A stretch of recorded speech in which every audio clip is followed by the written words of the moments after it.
This is Suspenders Unbuttoned podcast. I'm Sarah. And I'm Julie. Join us for unbuttoned and unedited conversations.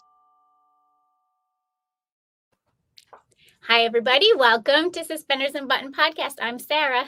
I'm Julie, and we're excited to welcome Kavan Smith back. Welcome back, Kavan.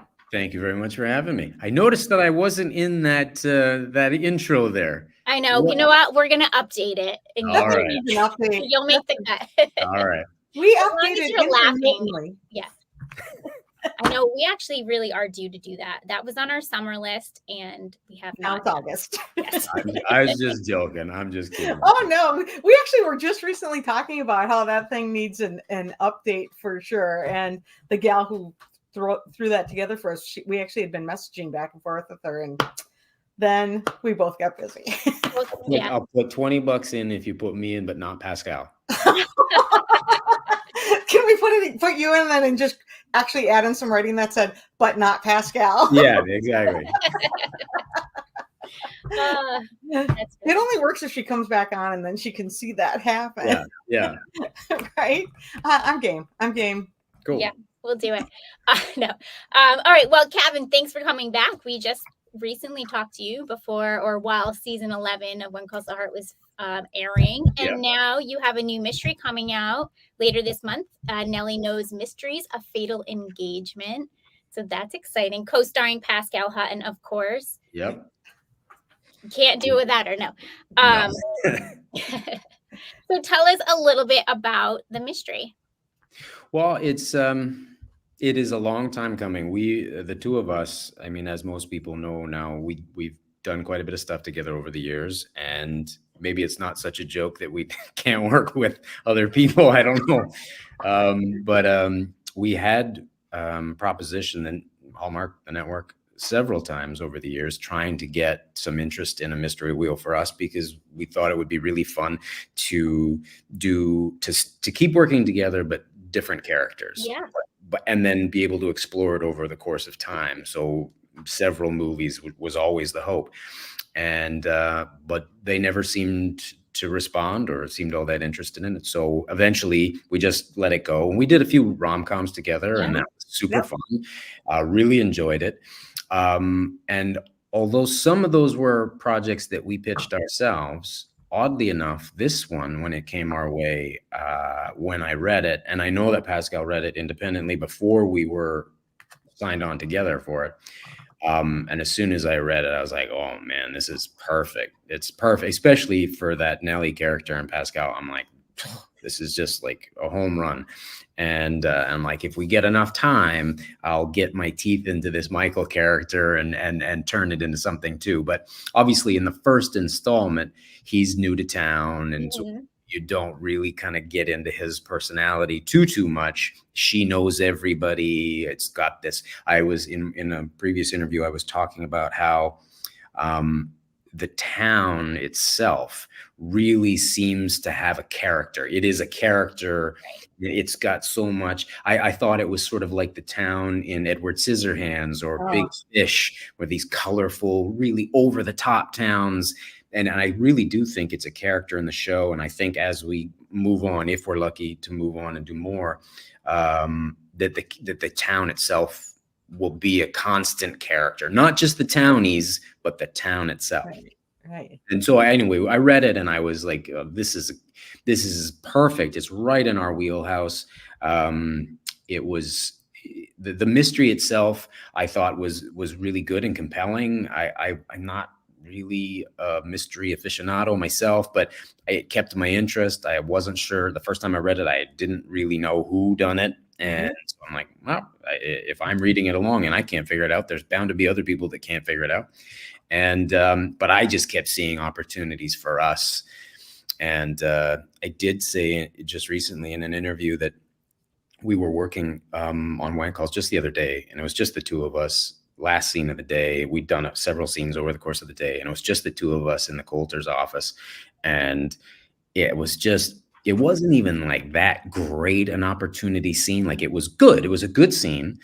But it was like just the two of us, and we just sort of slip into it. And then we walked out of there and Pascal's like, that's what I love the most. This is just what I love the most. Just you and me, the two of us connected like that in the scene. It's still so fun. And we've been doing this for so many years and it's Yeah. still so much fun. So even in this one, as I was reading it, I was just looking for those opportunities. And I thought that they were everywhere because Michael is he's a fish out of water in this strange little town because everybody's so quirky and weird. And Right. he's quirky and weird too, but in a more closed off, regimented, tight, what kind of way. And it takes him some time to open up and relax. And so I was just reading it, looking for those opportunities, and they're all over the place. And if we're lucky, moving forward, there'll be even more. Yeah, we've noticed that it's called, Nelly Knows Mysteries, which is plural. Yeah. Well, fingers crossed. They're crossed. Yes. Feels like there should be more than one. So you play a detective who ends up working with Pascal's character, Nelly. Yep. Is he thrilled to have her working with him or not so thrilled? Oh, he's not thrilled at all. See, I think she works with Michael. Michael doesn't work with her. In his mind, he's the cop, he's the detective, and he's never. So one of the things about these Hallmark mysteries is that they're all kind of campy. The setup is campy, Right. and I'm not slagging my own network but it's always some lady who cooks cookies or some dude who is a chef or somebody that runs a store, and they have this ability that's better than any of the police around them. So, and in this one, I think my character kind of mocks that a bit. He's like, this is crazy. What are you doing? You're okay. Granted, she is a reporter, so it's a bit more of a natural fit, but he's new to town and he's not familiar with this open concept of that anybody who can solve a mystery is welcome to get involved in the criminal aspect. So he's just like, what are you doing? Get out of here. And he's trying to brush her off for the longest time, until he realizes, okay, she's got a thing for this. And he, even though he begrudgingly allows her in, they start to work together as a team. And I hope that pull is obvious. And I hope that we explore that a bit more, because it's very different than Lee and Rosemary or the other characters we've played in the rom-coms. Even though there's chemistry, I think right away, it's not necessarily a romantic one immediately. It's more of usually with the romances, it's a long build. And I hope that there's some chemistry, some romantic chemistry as well. But I really want to explore that push and pull of the characters a little bit, because she's just so nice. and he's I think underneath he's nice, but on the surface he's crusty, and that's fun. Yeah. I think exploring that is super fun. Yeah. What other things do you see, like if this were to move on to another movie, doing with Michael and his, like you said, we didn't get to really know his personality or. Exactly. I think that it sets itself up really well to really find out more about him as we come, because all the other relationships are established. The townies have known each other forever. There's a familiarity.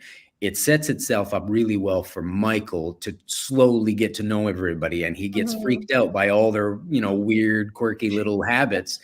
And then we find out a bit more about him. And my idea moving forward would be that he's, a fish out of water. He's closed off, emotionally closed off, and slowly we just peel away these layers.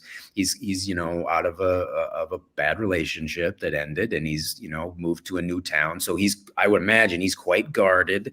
And it's interesting because anytime somebody asks me about Lee and like, what can we expect moving forward, I make a bunch of these, like, I put some ideas out there and they never come to fruition. The writers go entirely in different directions. So we might find out that Michael worked in a circus somewhere, or I don't know. But he's definitely, I think it's ripe for peeling these onions. He's very guarded. I think that it makes it interesting if he's kind of the opposite of Pascal, and she's so warm and so inviting.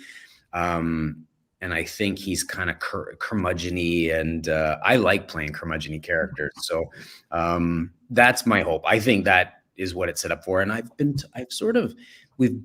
the producers bandied about a few of the ideas of what the possible other scripts could be, and I thought that they fall right in that wheelhouse. Yeah. I kind of love that you said he has layers. They could be peeled back. As you're saying that, I'm like, so he's an ogre. Yeah, he's like an ogre. He's a approachable, nice ogre. There you go. Yeah, exactly. Ogres have layers. Onions. Ogres are like onions. They have layers. But like you could peel back something new with each movie too. 100%. And that's because we don't know him, and it's really he could be whatever we want him to be. I just think that he's probably, deep down, he's a nice guy. This is the Hallmark universe, but I think that he can be guarded and he can be, crusty on the outside. And it's funny, and then we slowly reveal that, okay, he's got a Carmelie center in the middle, and he's actually really sweet. And and that's my hope. That's what I would like to see. Yeah. All right. So you mentioned you hoping that people see the chemistry and the push and the pull. And one of our favorite things about you and Pascal working together usually is your banter. Yes. So tell us, do we get to watch Nelly and Michael banter? Yes, there's an unwritten rule when somebody hires us together, and that's that the script, even if it's a good one, is just a general guideline. We're not gonna not try something. So when you have a shorthand with someone and when you've worked with them for so long, you're very relaxed. Usually we know each other's work styles. So she knows how I like to prepare. I know how she likes to prepare. And in the scene, you can just relax and you can just go for it, try things. Like even oftentimes when you're a beginning actor, a young actor, or on a set where you don't know anybody, or if it's a big, super expensive movie, you're scared to try things because you don't want to get yelled at. You don't want to get fired, But on this one, it's like, yeah, well, this is what I'm going to do. I'm going to take some chances. If something pops in my head, I'm going to try it. And I know she's going to try stuff. So it makes it very interesting. It really opens up for banter. And like you said, I think one of the things people seem to like with us is that we banter and we bounce off each other really well. And we've done it from the beginning. And it's what makes it so fun, because you can, even though great actors, not saying that we are, but when you're a great actor can bring any scene alive. But sometimes just throwing a curveball here and there, really, like, oh my gosh, I didn't know you were going to say it like that. So suddenly my response is different, or the mood changes, and that's exciting. And that gets our blood going. And so often banter brings about those situations. Yeah. I love that. You said that when you first read the script, like you wanted to get your teeth into Michael a little bit. So you're thinking he needs a little more development or a little more personality? Far be it from me to say the show is called Nelly Knows Mysteries, where it should be Nelly and Michael Know Mysteries. But maybe in the future. Yeah, but I definitely think that that's always been Hallmark's brand, very female centric. And I'm totally on board with that.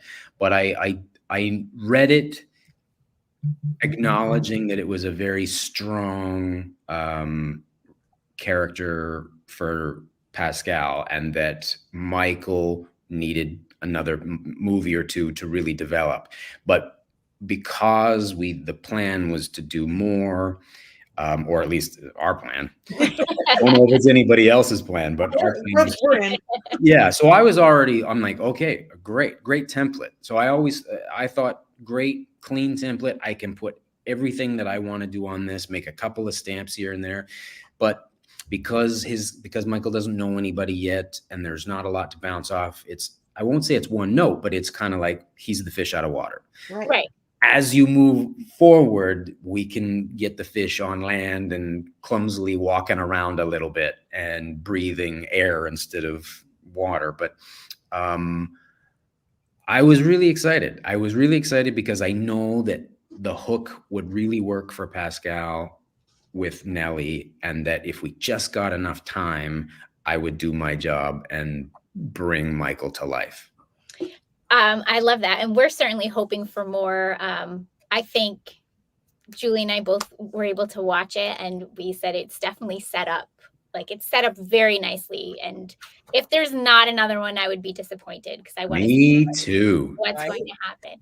But we asked Pascal yesterday about maybe something that she added to Nelly that wasn't in the script. And I'm going to ask you the same question. Did you give, and she gave us that Nelly would drink really fast. Oh, I was going to say that she drinks too, but she was drinking gin.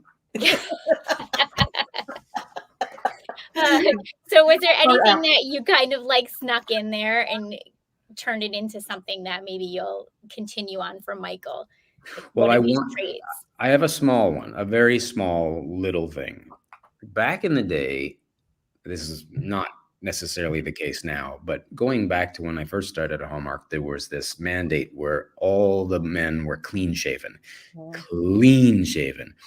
And Lee on When Calls has always been very, very clean shaven, which now I kind of enjoy a little bit because now my beard's a little gray. And with that gone, I feel a little bit younger. But on this show, on Nelly Knows, I wanted to not do that because I wanted him to look different than Lee. And I wanted him, he's got the leather jacket, his hair's a little longer and slicked over to the side. And I really wanted to make him feel like a detective, like an NCIS detective guy. And so initially I was told they wanted me to shave, and I was like, I don't think so. And if we sneak in a scene or two before anybody makes a big snub, then we have to go back and reshoot, or we just keep the beard. So I had it was only like a 5 o'clock shadow, but it was something. And it was a very small thing to hold on to. But in the end, I thought it did what I wanted it to do. And I don't think he looks like Lee at all. Right. It gives you that detective vibe, actually. Yeah, he's got a bit of a detective vibe. Working long hours, might be late at night too, you know.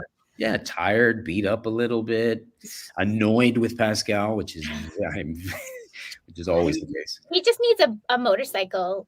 Yes, he should have well, he's got a bicycle. That's right, he has the bicycle. Yeah.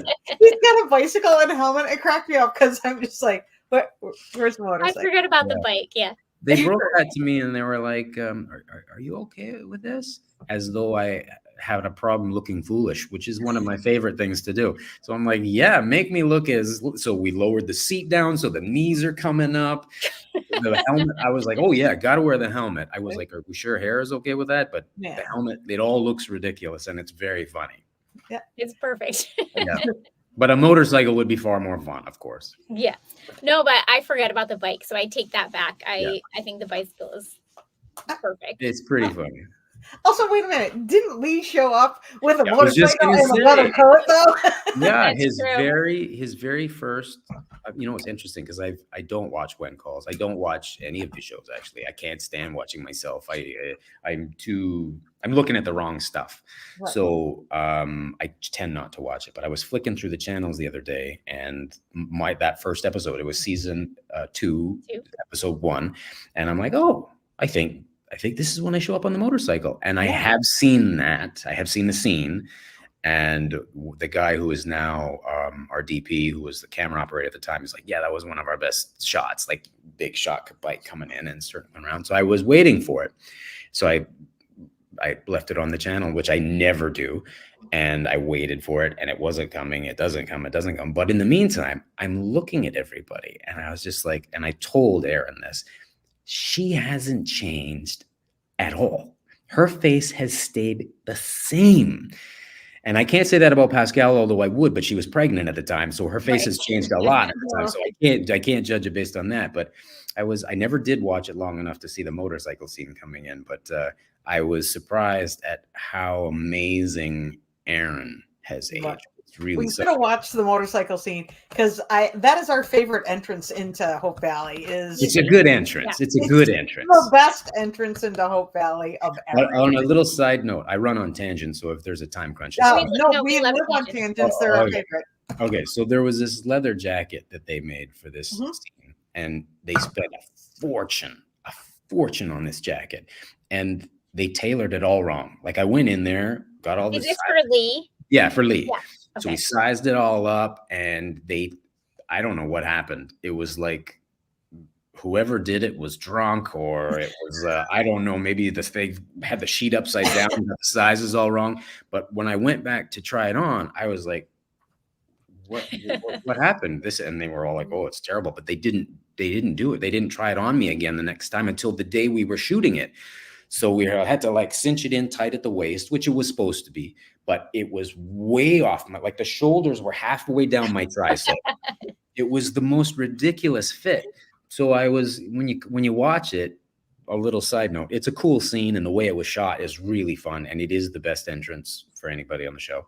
It is so far. But if you'll notice, the jacket does not fit well. And I don't generally complain about much on set. I pride myself on not being whiny. But afterwards, they kept putting it in my trailer, and I would just like, oh, I forgot it. It's in the trailer. And then I like hide it under the couch. And like, so I think I only wore it like in 2 scenes, but it just didn't fit. And they spent a lot of money. Oh. I think it was more than the budget for the season, I think. Now Barbara needs to see this so she can find that and pull it out and fix it. No, this was not Barbara's episode where they No, she was not the costumer yet. Yeah, she was not the costumer yet. And she lets me kibosh. It's a funny story about Barbara. Every year she lets me kill one outfit. Okay. And I don't like green and I don't like purple. So every year I kill a purple suit and a green suit. And then right after I kill it, it appears in my trailer. So I haven't actually killed anything, but every year she's like, oh, you don't, kill one of the suits. And I hand her a purple suit. I'm like, okay, don't want that one anymore. And it shows up on day 1. So is that what happened to the plaid pants? I don't know what happened to the plaid pants. I had no problem with the plaid myself, but everybody. I mean, that was like its own thing. It had. It took off. I was just like, okay, I'll be a plaid pants guy. I still have a few pairs of plaid pants, but it seems to have kind of. I don't know, but other people get plaid pants now. I'm like, where's Lee's plaid pants? Plaid pants. In that purple plaid suit, I can picture it now. Yeah, the purple and the green. We're campaigning to bring it back. They were not my favorite. We can organize a group to be like, Lee needs a purple suit. It's like. I always feel like in the purple suits, I look like the Joker or something, and it doesn't work for me on that show. I thought you might say Professor Plum, but no, it does. It feels more like the Joker or something. Joker. Yeah, not quite right for Lee. I want the purple plaid suit to come back now. There were some great plaid suits there for a while. We had some very loud plaid stuff. But again, we're talking 10 years now, so some of those things just get run down. Like we back in the days, we used to ride horses, and things would they just tear and they'd rip, and these things don't last very long on sets. When we used to do stunts, Lee doesn't do stunts anymore because he's old, but they don't. You have to have 2. You have to have doubles of everything, and I think we just lost them. Did you ever have to do stunts for Lee? Yeah, there were a few. There was a couple minor stunts with some horses and stuff like that. There was one season when in my real life, I really badly hurt my back, and I almost had to quit the show because I didn't know if I'd be able to stand when it came around. So they wrote it in, and so we got to use it for a while, and it bought me a few months of rehab and going to the physio and it got me going again. But there was a couple of scenes in that where I couldn't do the physical movement. Like I think I got into a shoving match with somebody, and I couldn't really do it. So we had stunt guys on standby for that. But on the whole, for me, very little. Most of the stunts would be with the Mountie, whoever. Yeah. No gun flipping for you. No, Lee's not a gun guy. He's not, but he somehow ends up in all the things. But in your mystery, you got like a badge and the whole they gave me a badge. I noticed them, and I shouldn't knock this because again, it's my network, but I noticed on the poster that it's cute. I like the cute, and it's purple, not my favorite color, but I noticed that my badge is like up here. I'm like, I don't think they wear their badges on their clavicle. Like that's, I think it needs I to need be. to look now.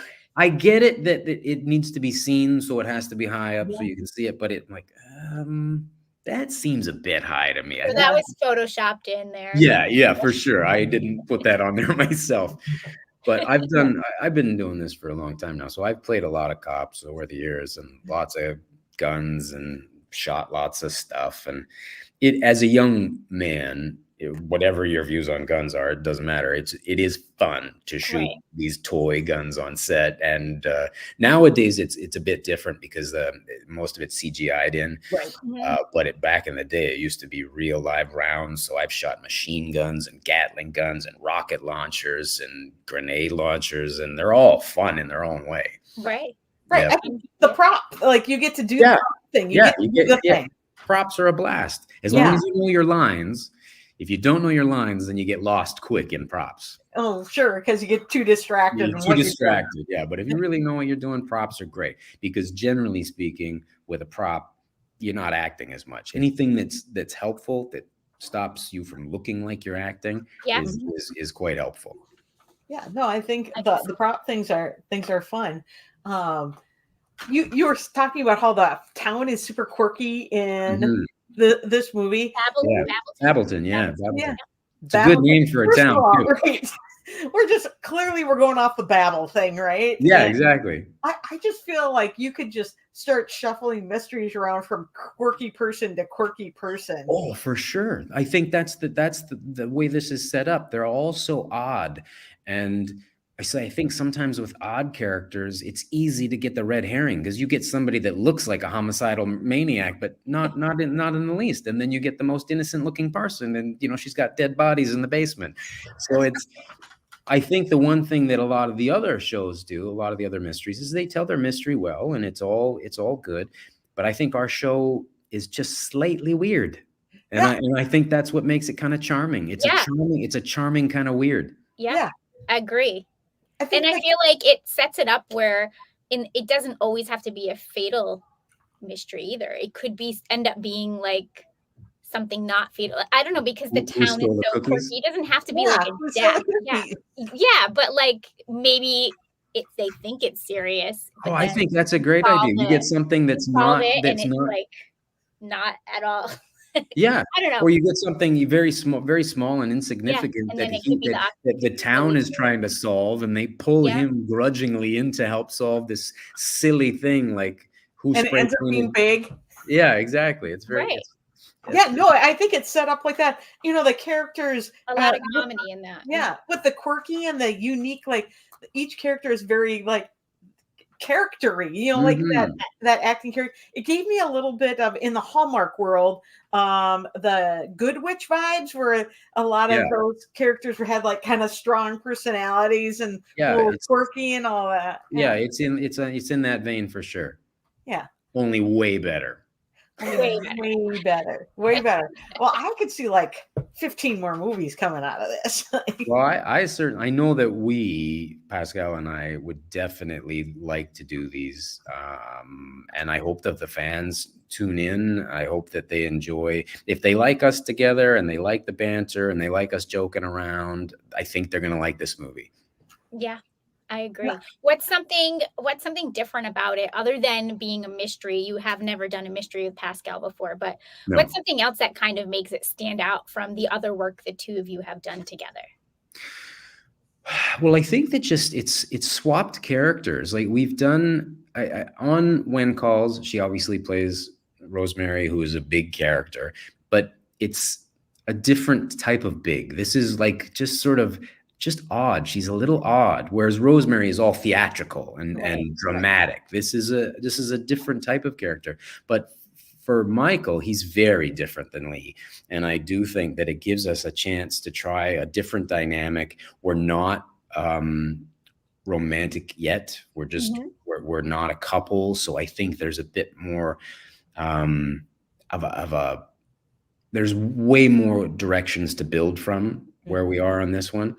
And it's so interesting because we've been trying to get a mystery for so long, and when we finally got one, it's like, okay, well, now we want more. We sound very greedy, But I think this allows us to keep doing what we do best and what we like doing best, which is the banter and that ebbing and flowing of comedy mixed with moments of more profundity. Tenderness or seriousness. Yeah, exactly. And that's the levity that we like. That's all for me. That's the most interesting thing. Laugh your ass off. Pardon me. Laugh your butt off, and then cry your eyes out. You know, somewhere if you can go back and forth in between that, that's the kind of stuff I like to do. And I think coming at it from different points of view, all the rom-com things we've done, usually I'm the louder extroverted character and she's the more conservative character. Now I'm very conservative and she's kind of still bouncy and kooky. So bouncy is a great word for it. Yes, she's very bouncy. She's very, very bouncy. And there's a kind of innocence about it as well that's really kind of fun and sincere. And I just think, again, wherever we end up falling, we tend to end up being opposites who latch on to one another. And I don't know, I think, my wife is the opposite of me in almost every possible way, and it works. So I think there's something about that, you know, opposites attracting. And I know that Pascal and I have a very similar sense of humor, but pretty much everything else is wildly different. Like she's got a problem with gin and I don't. Wow. That's a joke. Let me just be clear. No, I've become a gin. I like gin. Oh, do you? Yes. I don't like it. She used to bartend. She can tell you all the drinks. Okay, yeah, gin. No, I cannot. That was a long time ago. Okay. But, I bartended for a very brief time, and I was the worst bartender on the face of the earth.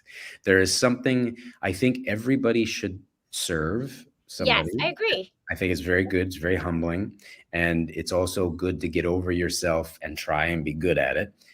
But dealing with drunk people just that was one of my favorite parts. Really? Oh my gosh. Because I'm really tiny. I'm short. And 20 years ago, when I was in my 20s, I looked younger. Yeah. But I loved kind of just being like, no, get out. Like, you're done. I just kind of, because I couldn't be like that in real life. So, like, when on that rare time, I was always the one they made, like, kick people out. Kick them out. So she's funny. the bouncer, the tiny bouncer. There's the tiny dancer and the tiny bouncer. The tiny bouncer, yeah. The tiny bartender. Could barely see over, like, the bar. That's good, though. Yeah, but it taught me a lot. Yes. Yeah, it's an interesting job. I did it it's the only job I've had as an adult other than acting, and I did it for about maybe 2 years, I think. But I was the guy who showed up and closed my section immediately. Like, I don't. Can I go home? Should I go home? Is it okay to go home now? I'll go home. So it was. So you weren't finding it rewarding at all? No, you know what I did get out of it though, because I'm an introvert in my real life, I suppose, or I'm not a loner. I like being social, but I'm more inclined to grab a book and go sit somewhere and have a coffee and a book. So what it did do is when I first moved here and I was living between Vancouver and Los Angeles, I didn't have a lot of friends. And both Vancouver and LA are very cliquey places to be. It's really hard to meet friends. Right. The bartending built me a social life. Oh. Like, I developed friendships that I still have today. And so I hated the bartending part, but I really enjoyed the social aspect. Yes. I love that. I love that. Right. One of my best friends is still my best friend from when we bartended. Yeah. Yeah. It was a good place to meet people. Yep.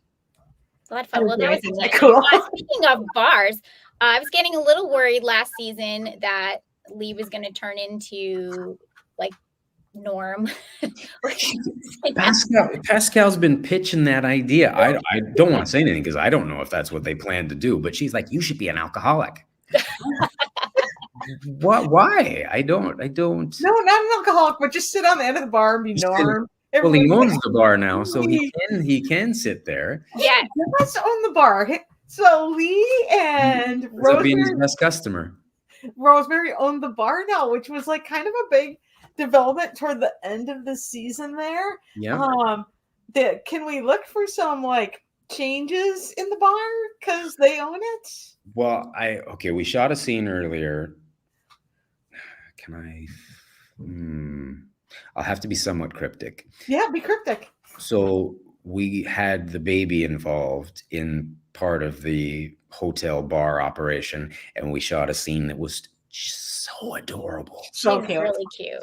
She's so cute. Uh-huh. I was saying in a previous interview that Pascal and the mom talked before we started, and they both thought it would be a good idea if we all hooked up at a park and just hung out for a couple hours just to get to switch, because she's a little kid and she hasn't seen us for a year. So we did, and it was great. She didn't remember. I'm sure she didn't remember us, but she does remember the characters' names. She remembered Goldie, and she saw herself on the TV. And so we hung out, and then when we got to set, it worked. She was a little she was a little nervous when, apparently this is what her mom said. And then when we showed up, she was like, "Oh, hey, it's those two. I know those two." And then she kind of chilled out. So, but she is adorable, and it's because she's still just a kid. She doesn't always want to act. She doesn't always want to, she doesn't listen to the cameraman or the ADs or the director or anything. She kind of just does whatever she wants. So we're always trying to get her to smile and have fun and play games with us and keep it light. Because when you get a kid that age, especially like Ellie is so pretty and such a beautiful baby. Beautiful. When you get her smiling, she has a great laugh, and she's a very happy baby. But when you get her laughing and smiling, it's like gold. So Pascal and I are literally like dancing like monkeys, trying to get her to just do anything that gets her to crack a smile. And so there is a scene in the saloon and the hotel, I guess that's all of the above, and with the three of us, and it's pretty darn cute. I love that. I love that. When Lucas bought the hotel, he renamed it. It had been the White Stallion. Okay. And then it went to the Queen of Hearts. Not the most beloved character in literature. Well, I love Chris. He's a great guy. Yeah, no. The Queen of Hearts is not the most beloved character. Yeah. Not, off with your head. Yeah. Chris is very much beloved. The Queen of Hearts, though, is not so much in literature. In all honesty, I'll be straight up with you. I didn't remember the name of the place. I have a very short attention span for details, and we meet. This is funny. This a little bit more insight into some of my weaknesses. I'm not great with names of any kind, so I like making fun of people, and the hair and makeup department made fun of me for the first time. Generally speaking, I'm pretty buoyant, like happy, easygoing on set, so there's not a lot to make fun of. So I thought I got through pretty unscathed. But they all mocked me the other day because when I see people, I'm like, "Hey, how's it going, pal? Hey," and I make up names because I don't know anybody's name. I've been working with some of these people for a long time, and a lot of them I don't know their name because there's new people in every day. As an actor, you meet 20 or 30 new people every day, plus the 30 or 40 people that you should know that you've been working with for years. So I have this capacity to just be like in, gone. Right. And so sometimes for little details, like the name of the saloon, which up until now didn't have any real bearing for Lee. But now that he owns it, I suppose he should know the name of it. And because you guys said it, then I'm like, yeah, that's it. Yeah, Queen of Hearts. Yeah. But if you asked me before that, I wouldn't have had any clue. No clue. They need to let Goldie rename the saloon. Well, we need to know how did they make fun of you? What did hair and makeup? Oh, so they were just so they. That's what I say. So there's like 5 or 6 of them, and they're all like to everybody like, "Hey, Slappy, what's your name? Hey, pretty. Hey, sweetheart. Hey, young man. Hey, how you doing?" And I was like, "Really? Am I that bad?" They're like, "Yeah." So then they were like, "Do you know our names?" Luckily, I did. I did know their names, but if they started pointing fingers, I'd be like, "Oh gosh, I don't remember that person's name." So I got to do better. I got to do better. They would have like accidentally like cut your hair. Yeah, I think the only reason that Pascal and I work well together is because in the beginning I'm like, I have to remember her name. I gotta remember that name. For fun, just for fun, for the first year or so, I called her Pasquale, even though I knew it was Pascal. I enjoyed that. And then we called her Pascal the Rascal for quite a long time. And just stopped being funny. So now it's just Pascal. After all these years. After all these years. Over a decade. She gets to just have her name. Can you kind of believe that it's still going at season 12? You came in, the beginning of season 2, right? Yep. Right at the beginning there. Yeah. Could you have thought you would be filming season 12? No idea. I've said this, I think prior. I've certainly told Pascal this, and I think I've said it in other interviews, but when I was asked to come in, I was like, nope, don't understand this show. I'm good, thank you. And I think I declined 2 or 3 times. And then Neil Fernley, God rest the young man, who I had worked with several times before, and I got along super great with him, sent me a text and said, listen, just get off your high horse. I just want to see if you and Pascal have chemistry. Come on down.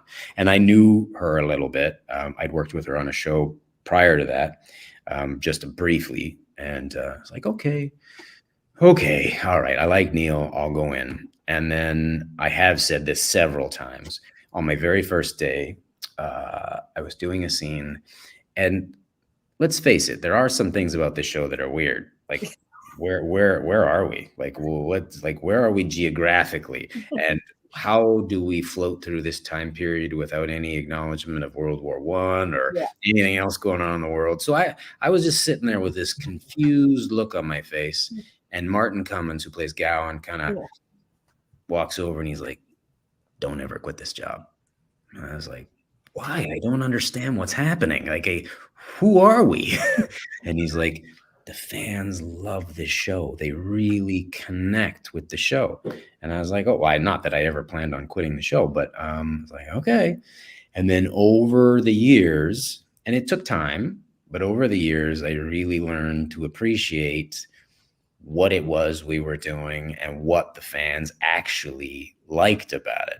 And then, but here we are. I never would have thought, to be honest with you, on my first day, I would have been shocked if we finished season 2.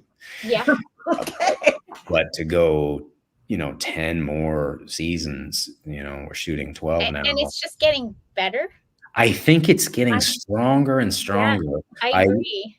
I really do too. And I think that it's turning into, it's morphing a little bit. Like, it's still all the values and all the things people like. You want to see a community that gets along and whether it's not divided and it's not filled with evil rhetoric. And it's just, the thing that's great about this place is that everybody takes care of everybody. It's what you want in a community. Like, everybody takes care of everybody else. And I just think that even though that's still the core of the show, now we are changing. Like, things are evolving. All of our kids. So I walked into the set the other day. I was bored in my trailer, and I'm going to go see what's going on in the scene because I was waiting to shoot a scene.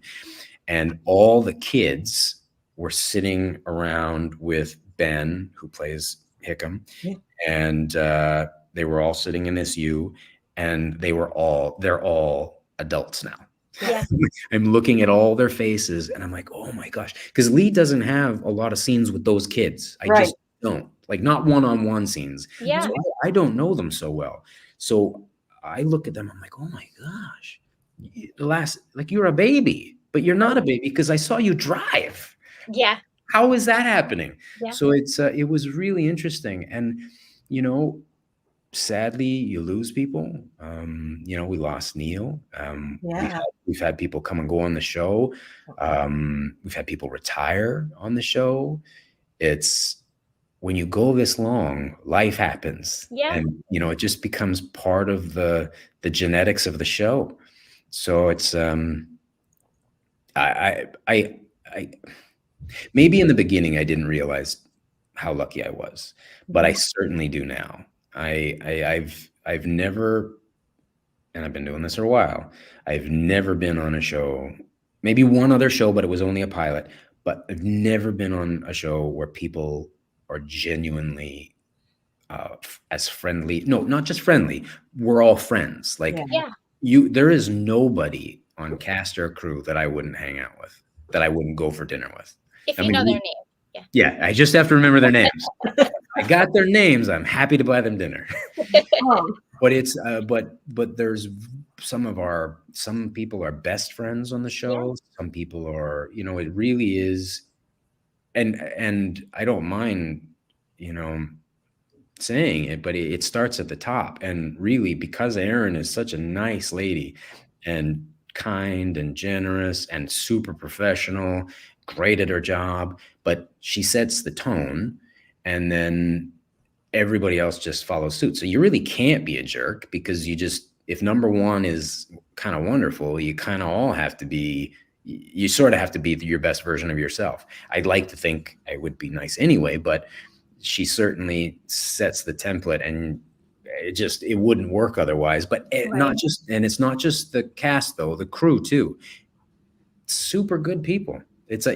We keep a crew that obviously we're not like the big Amazon budget show. We can't get the fancy, expensive everybody. The people on our crew that like our show are people who want to see their families, who want to go home at night. They want to do a 12-hour camera day, go home and tuck their kids in. So our show means something to them as well. Right. So we're all in. Like the cast and crew have come to really appreciate and realize how lucky we are, that the Hardys have,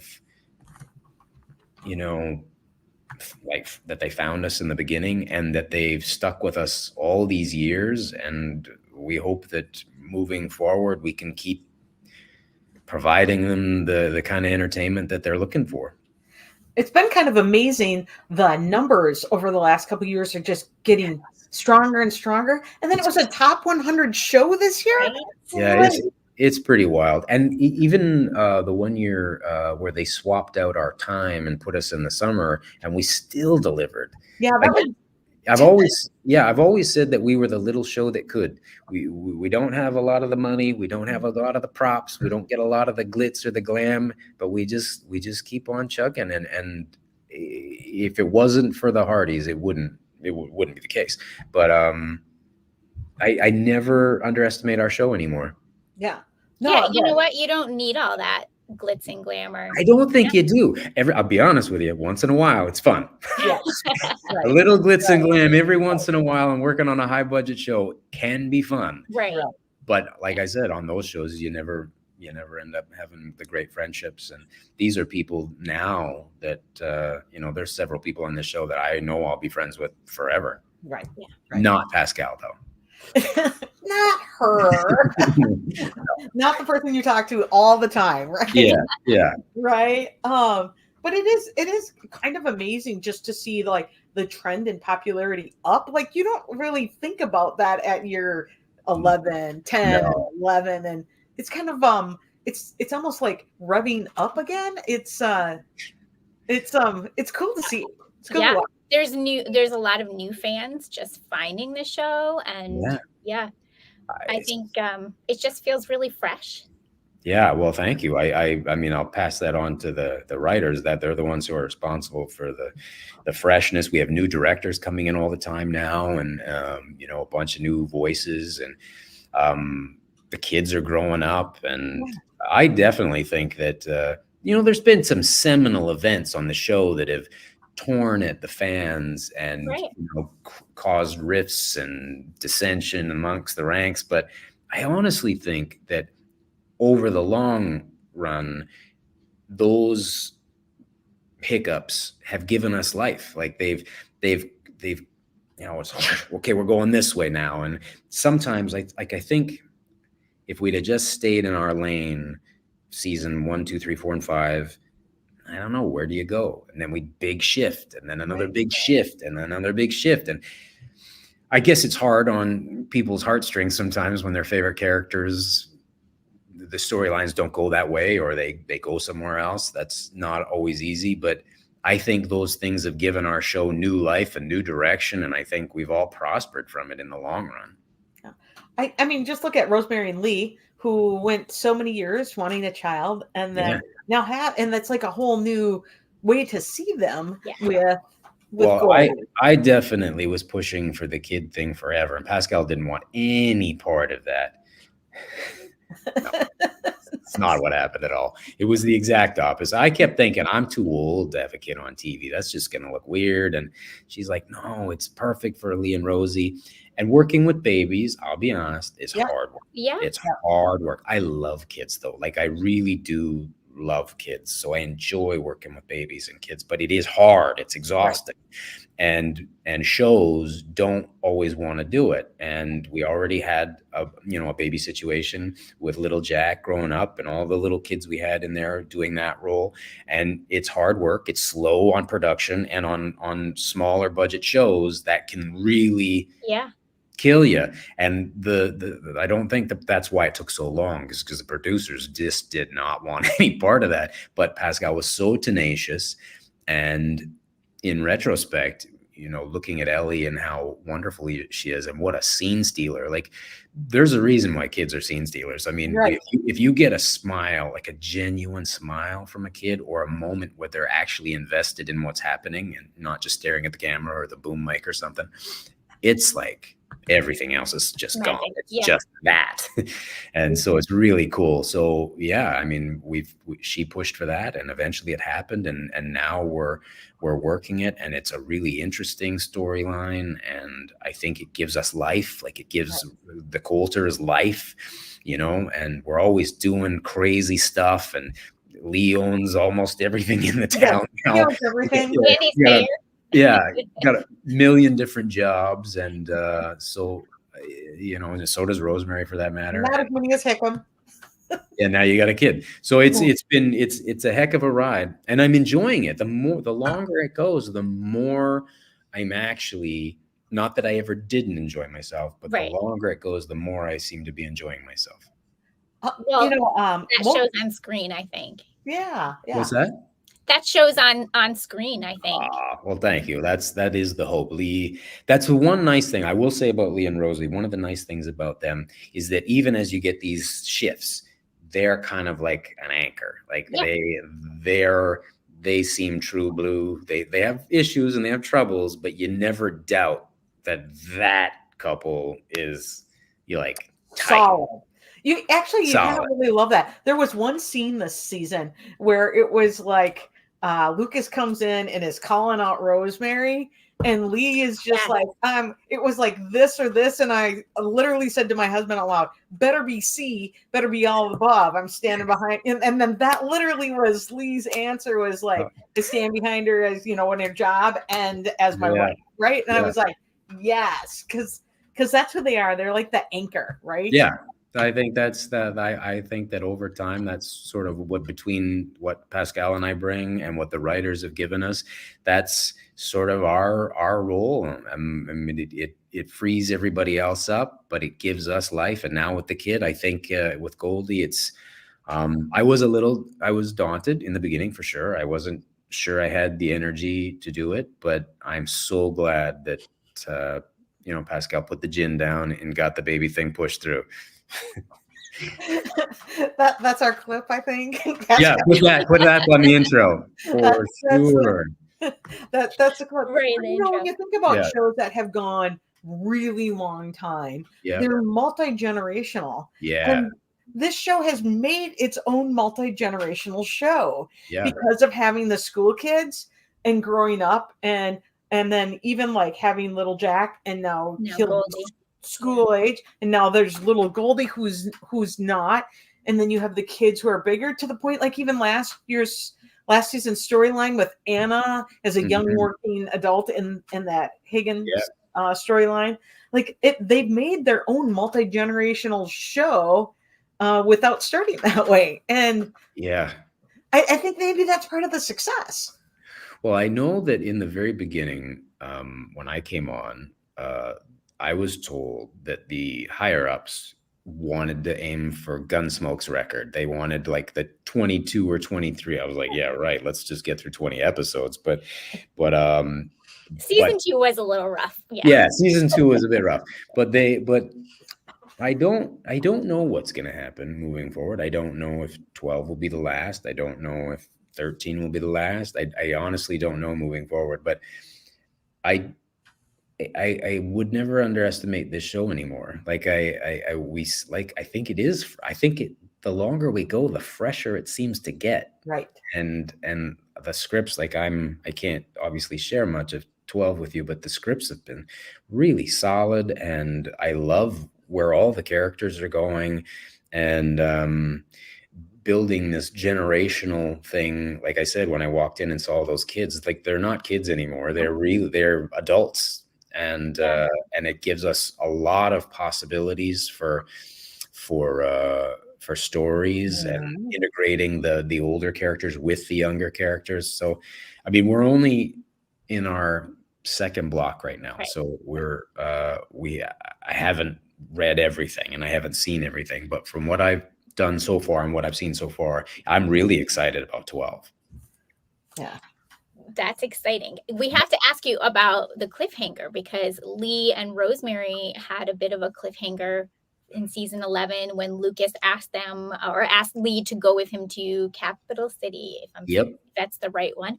Yep. So do we get to kind of see that play out? Oh yes, we do. Tease that? Okay. Yeah, I can't give you too much information on that, but we have shot that or part of it, and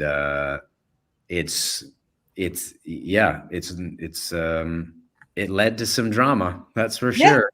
You knew it was gonna. Yeah, and it did. It really did. So it'll be interesting to see if it's the drama that you were thinking it was, or if it's, it took a little turn. But Lee is always trying to do the right thing, and sometimes that's hard. So that's about all I can say without giving too much away. No. That's a great tease.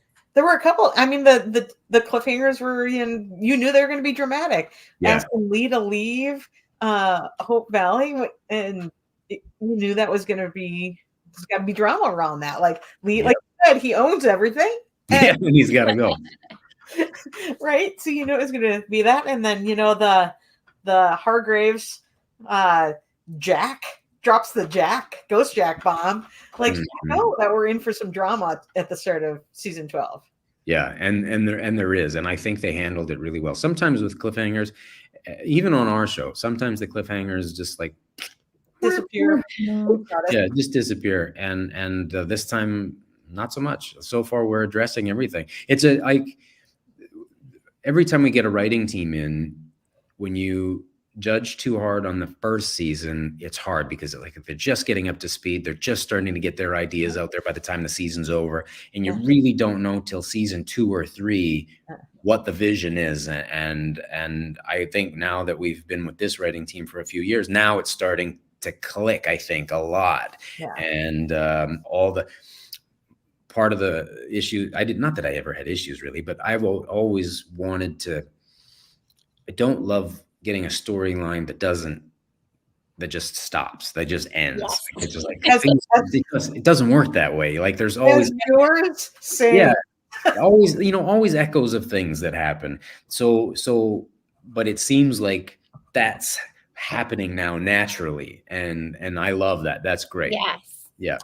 Yeah, we really saw that in season 11, all like the threads that were woven into other storylines. It makes a big difference, especially in a show that's running as long as we are, because the fans love those little tidbits. They're almost like Easter eggs, right? When they're like, oh yeah, I remember the time that he had the back issue, or I remember the time that the horse did this, or they just, those things matter. It's like kind of honoring the history, not just of the show and the characters, but of the fandom following you. Totally. And like you said, it's the fabric. Those little things, there's a tactile quality to it, I think, that the fans really appreciate. And the actors do too, because it means we didn't just drop that storyline.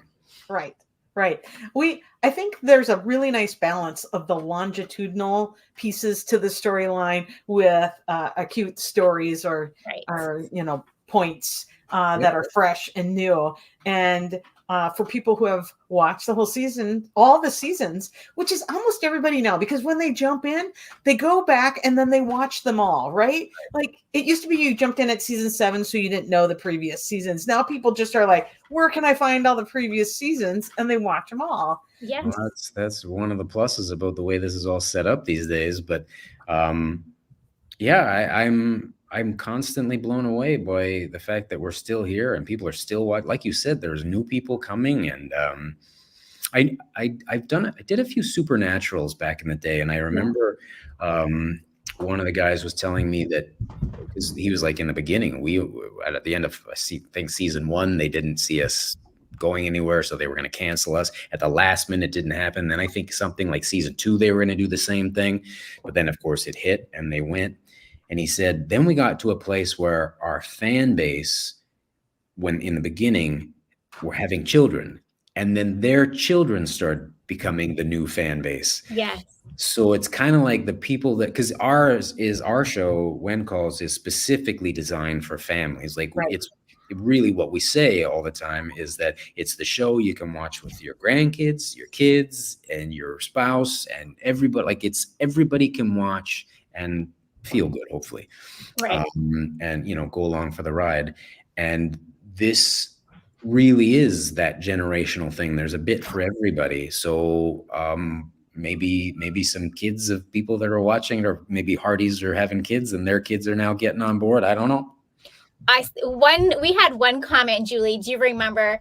And I think we were just talking about like since Nathan had arrived on the show or something like that. And she's like, I was in middle school or just started middle school, and now I'm like working. Yeah. Like, wait, how did that happen? Yeah. Like, wait, 6, 7, 8, 9, 10. Oh, yep. Or she was like in college, something like that. Like it was a long time. And I'm like, you grew just up. like 8th grade, 9th, 10th, 11th. Call. Yep, you are. It's crazy when you look at the numbers, like 12 years. I mean, for me, I guess 11, but I can just call it 12 years. I'm 54, so the percentage is pretty high. I've been on this show for like 24% of my life. Yeah, it's kind of wild, And I've been on a few longer running shows. Like I did 5, and I think I've done 4 and a few.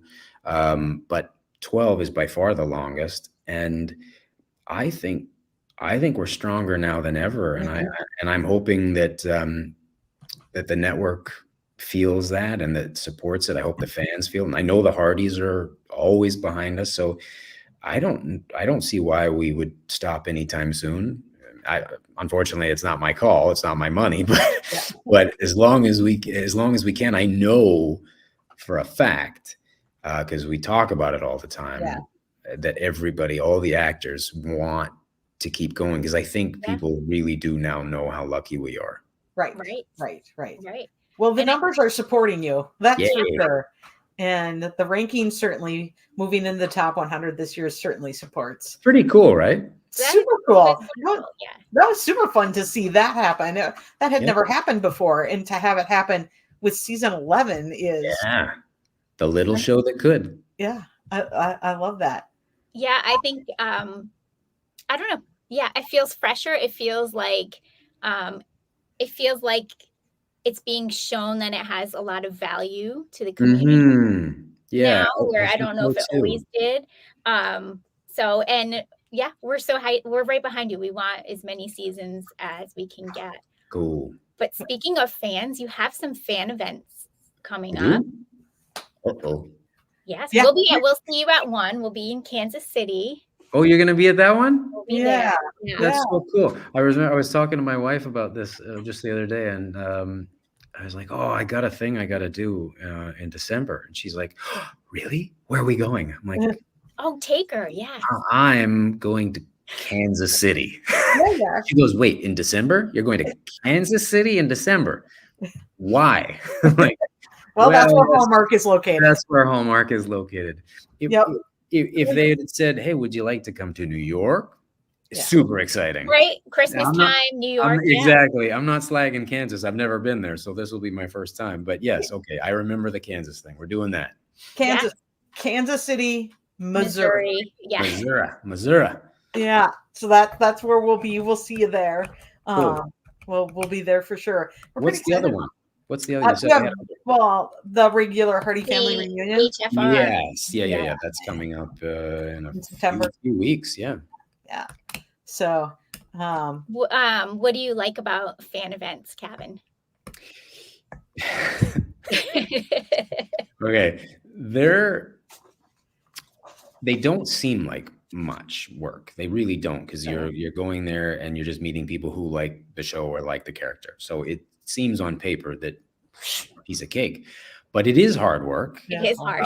And it is a lot. What I like most and what I feel is a natural talent is that I love to talk. So I've always thought if you change the setup a little bit, the way they do it at some of the bigger conventions is they'll have one or two people on stage and you'll just do an hour. You might have some questions come at you from the audience, but but the way we're set up on our show is we have a panel of our lead actors up. So there's, I don't know, anywhere from 6 to 10 of us up at the top. And we each get one question at a time, which is fine. I mean, it's a time thing. There's only so much time in the day. Right. But I've always kept saying it, Pascal and I should sit on a stage, just the two of us, have an audience for an hour or two, and just answer a ton of questions. Everybody, I think, would get a sense that they know us a little better, and I think it would be more rewarding. It's just a time issue. So I know Julie and I both like, are we going to jump in? We're like, we will host that. There is a couple of fan things that do things like that. And we would host it. Well, I would love it. I've talked to Pascal about it, and I think there's something about it that for me is actually easier. I don't love sitting on stage and waiting for half an hour to talk, and then get a little window where you got to say something quick. But when it's like she and I bantering and telling stories or jokes or little anecdotes, that's fun. And I also think it's a bit more rewarding for the fans. You could have Kevin and Chris and Aaron up on it doing something at the same time. They could take the pairings and really sort of have a more intimate interaction with the characters that you like. So I've always fan events like that. Yeah, I think those are the way to go. But again, it's just a time crunch, and nobody listens to anything I say anyway. But those types of events do exist. Yeah. I don't know how the Christmas one will be organized. We haven't had much information put out about that yet. I was given a contract and it was explained what was going to happen, and I can't remember anything. You will go where they point you when you get there. Exactly. Yeah. Because they've never held them before. People kind of don't know what to expect. So I do think it's brand new. So brand new. I'm just excited that they are behind the show and that they, putting us out there. The more support we get from the network, I think the more the numbers will creep up. And, I agree. And then it's good for everybody. Yeah, and your weekend is sold out and has been sold out a long time. Oh, good. That's great. That's really great. Yeah, it's When Calls the Heart, and who else is there? Chesapeake Shores, The Way Home, and Crystal Lozer from Sign Seal Deliver. You're like the series weekend. Gotcha. Yeah. Cool. Well, that'll be interesting. It'll be very interesting. Okay. Well, we should wrap this up. I know. Okay. Why don't you tell everybody, Kavan, if you remember what your movie is and when it'll be airing?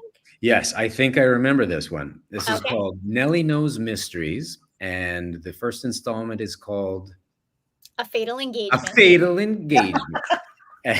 Just a little bit of help. And I think we premiere on August 23rd. Am I right? Without looking at it? Yep. Friday, August 23rd, 9/8 Central.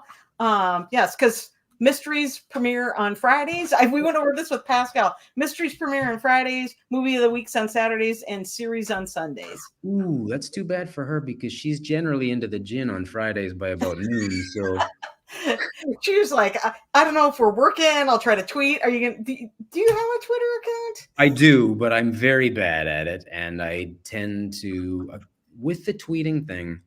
They send us a link for the show, and then we time it so you can start watching it at the same time that it's naturally on television, so you can tweet live, and that's a lot of work. It is a lot of work. A lot of remembering when and times and things like that. So I generally just go on and like, oh, people are talking. I'll just say, hi, what's up? And then I'm like screaming kids, cooking. And I'm generally just really bad at the Twitter thing. So, or X, I suppose it's called now. Yeah. But I'll try. We will try, especially if we're both working on the Friday and we're working together, then we'll make some efforts for sure. Right. And because we want this one to go maybe as much or more than any of the other ones we've done, I should probably suck it up and do some Xing. Yeah, so, aim for like two yeah tweets. Yeah, 2 minimum for sure. I can do that at least. Yeah. Beginning and end. Say hi. Say yes. Yeah. Well, if everybody turns up and everybody shows and says good things and the numbers are good, I promise that I will tweet some stuff. So sounds great. Thanks for joining us, Kavan. You're welcome. Next time we do this, and in the beginning I say I'm yours for as long as you want me. Ignore that part, because this one went a long time. This one did go a long time. Well, thank you, Kavan. Hang on 1 second. We will end the recording. Thank you, everybody, for watching.